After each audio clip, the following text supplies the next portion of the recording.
name is Maria Battiolo and I co-chair Pinoy Awards Express Cultural Arts. We're at Pagdiriwang at Seattle Center Armory, June 8th and 9th, and we put together Through Our Eyes. This is our third annual exhibit, and I would like to walk you through some of the art pieces.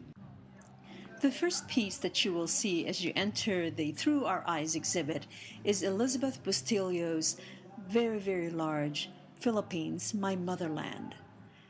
This piece, as all of her other work, is about connections. She uses thread, fabric, collectibles, and found materials to interpret the world she lives in and the world she used to have in the Philippines.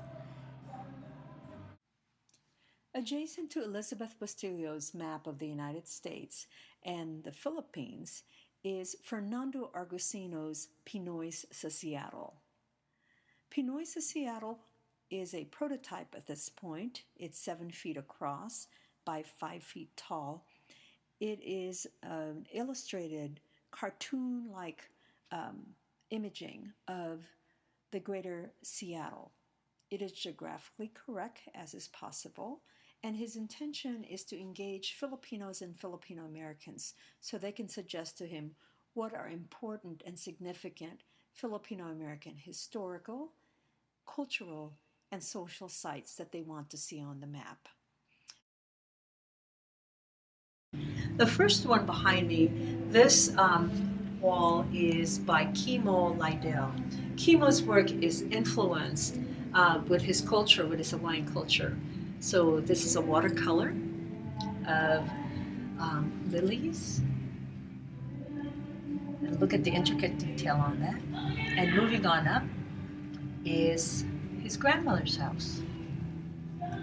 If you look at this piece, it is just like the typical Hawaiian house with lots of foliage on the outside, and for good airflow, there's the bottom that has a lattice on the top, which are windows.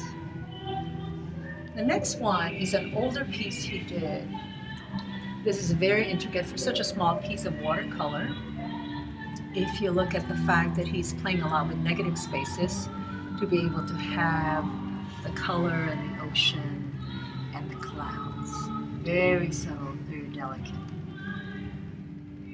The next piece he has are more orchids, which Hawaii, of course, is very famous for. And then he jumps out and creates this massive large piece called gumamela or hibiscus. Tremendous piece of work. Kimo does not describe himself as a professional artist. However, anybody who can look at his work really realizes that it's high quality work. The next artist we have is a photographer, and his name is Jude Clavero. Jude just recently went back to the Philippines. This very large photograph is in Boracay. As you know, many people are going back to Boracay. Very beautifully done, and if you notice the detailing and the integrated photography, despite the fact that it's such a large piece. In contrast, he does this other piece called The Hidden Falls. This is in Palawan, and again, it speaks of the beauty that many people are coming to the Philippines. Another artist we have is Armelito Pangilinan, and I'm going to go around and show you his pieces, which are ceramic. Armelito is fascinated with children's play because in the Philippines, because of poverty or other reasons, we don't buy as much toys. In this particular one, children make toys. In this, it's the siklot, which is basically a form of a jackstone, but there's no ball. And of course, if you look at the faces of the ones behind him, they're doing the sack race. Again, very inventive Filipino children. Moving to the next piece that he has done is called Chismisan.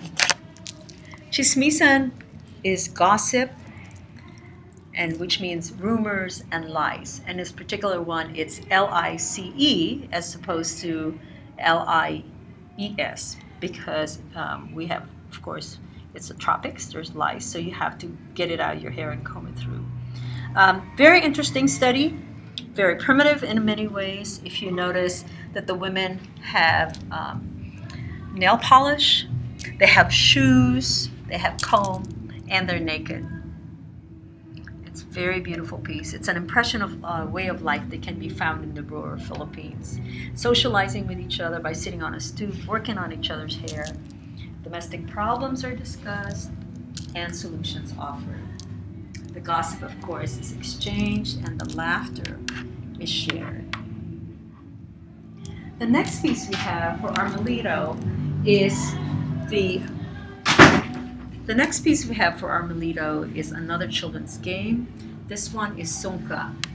Songka in the Philippines is very parallel to the game in Africa, where it's also done to bring home points by either shells or stones. The piece in the back is called Coconut Stilts. Again, our children creating their own games and making sure that they entertain themselves with very little, other than a lot of creativity and a lot of camaraderie and laughter. Over to this wall, I'm going to walk you to Carmelita Nielsen's Warm Tulips.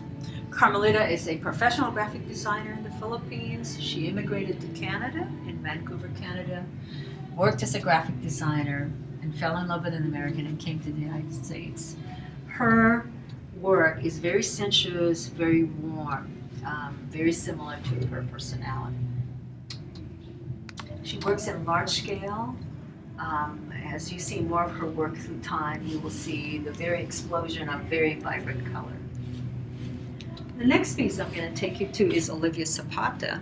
Olivia is this year's second Lifetime Achievement Awardee. She is a founding core member of Pinoy Words Express Cultural Arts. She's done a lot of work in terms of contributing to her church, St. Mary's, Immaculate Conception, designing large-scale banners for the inter-community faith and justice. She has done the convocation banners for the last 4 sessions, which spans 12 to 14 years. And so I'm going to bring you over to her recent iterations of called Dreams.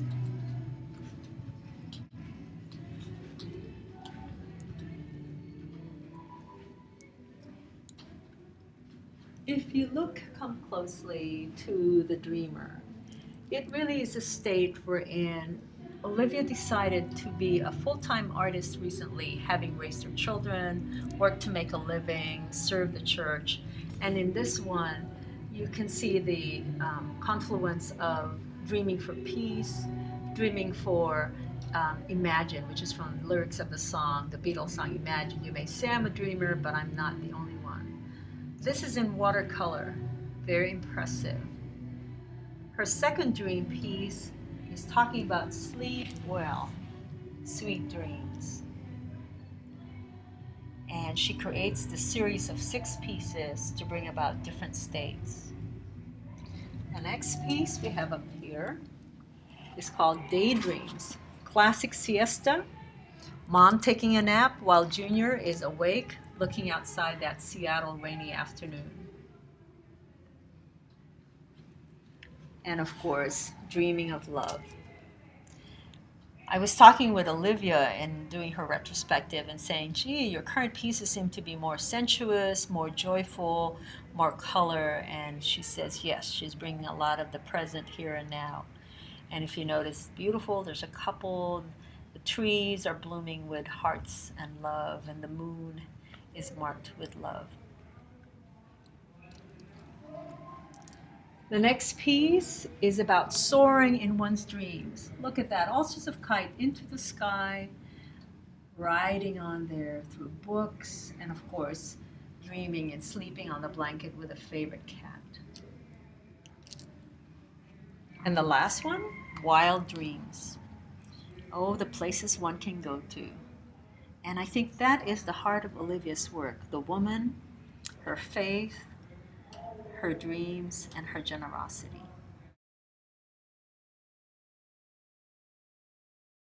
Our next artist is Jamie Ardenia. Jamie is an incredible conceptual, multi-level artist. What he does is he takes old anthropological photographs and he applies it to resin. And in that way, it changes the meaning of the pieces. In this particular one, he puts it to resin, and there is organic material within the resin itself. This piece is entitled Mahal, which means love and expensive. And in many ways, if you look at the entirety of the piece, it bleeds hearts all the way down to the installation. In many of the conversations with immigrants who've come to the United States, this is a metaphor in terms of you love your family so much that you go away to work so you can provide for them. And you're lonely at the same time because you're not with your family. Anybody looking at this piece can see so many different interpretations. Jamie Ardenia has done many different resin pieces. He is one of the founding artists for Isang Mahal, which means one love. It's a 15-year-old arts organization located at the Seattle Chinatown International District.